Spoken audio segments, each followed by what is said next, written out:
As soon as you blame, shame, or justify, you are disempowering yourself instead of being responsible for your emotions, your feelings, your attitude, and your action. When you take responsibility, then you are not at the mercy of the outside world and what happens in the outside world. You learn how to upgrade your emotional ability. So whether you are happy or sad or disgusted or frustrated or angry or fearful, you know how to navigate the emotions that causes either the motivational center in your brain to light up or the fear center in your brain to light up, thereby causing you to stop and procrastinate and not take action. I often ask somebody, what are you going to do the next 6 months? And somebody starts to tell me. I say, no, don't tell me. Show me. Show me your game plan for the next 6 months. Then I can look at things and maybe I can help. But you got to operate from paper. Put it on a game plan. Take action on what you found out. Now here's the best word I know of to go with action. Massive. See, that'll change everything. Massive action is called the cure-all.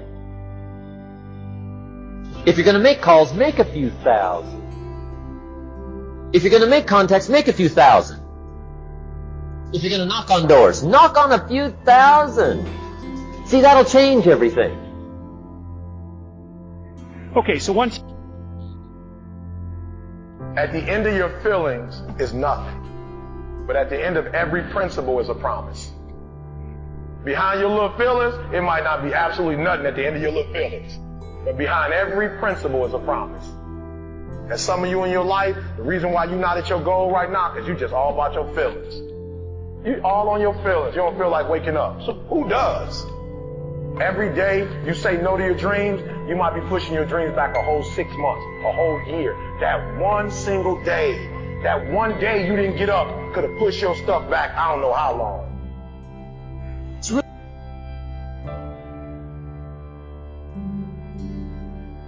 You have to understand why you're going through the period that's causing you to make you want to give up.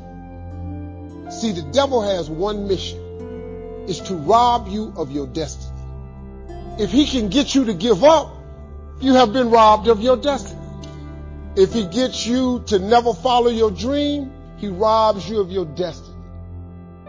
When you have thoughts that are negative, that's not God. That's Satan. You got to get focused, man. You got to understand that this hard time that you're going through prepares you for the life God has for you. All the hard times, everything you ever thought you would not make it through, you got past it. Now, if you're currently going through something right now, guess what? You're going to get past that too. So as I was saying, well, you're going to try to make yourself more industrious. Okay, number one, specify your damn goals. Because how are you going to hit something if you don't know what it is? That isn't going to happen.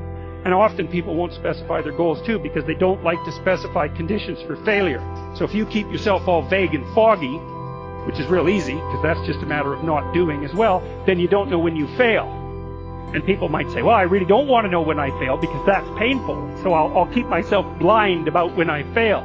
It's fine, except you'll fail all the time then. You just won't know it until you've failed so badly that you're done. And that can easily happen by the time you're 40. So I would recommend that you don't let that happen. So that's willful blindness, right? You could have known, but you chose not to.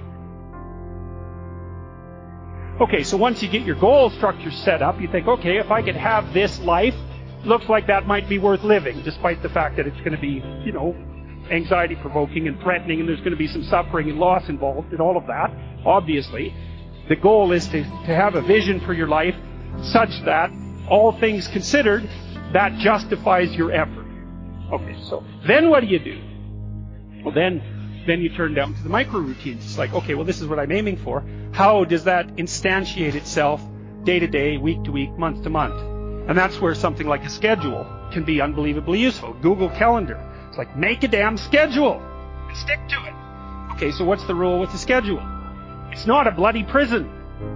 That's the first thing that people do wrong. They say, well, I don't like to follow a schedule. It's like, well, what kind of schedule are you setting up? Well, I have to do this, then I have to do this, then I have to do this, and then I just go play video games, because who wants to do all these things that I have to do? It's like, wrong. Set the damn schedule up so that you have the day you want. That's the trick. It's like, okay, I've got tomorrow. If I was going to set it up so it was the best possible day I could have, practically speaking, what would it look like? We may not realize it, but we're always feeding ourselves. What we watch, listen to, the people we're around, that's feeding our inner man. Here's the key. Whatever you feed is going to grow. If you're always feeding negative thoughts, you're feeding doubt, feeding mediocrity, feeding fear. If you feed guilt, if you feed fear, it's going to become larger.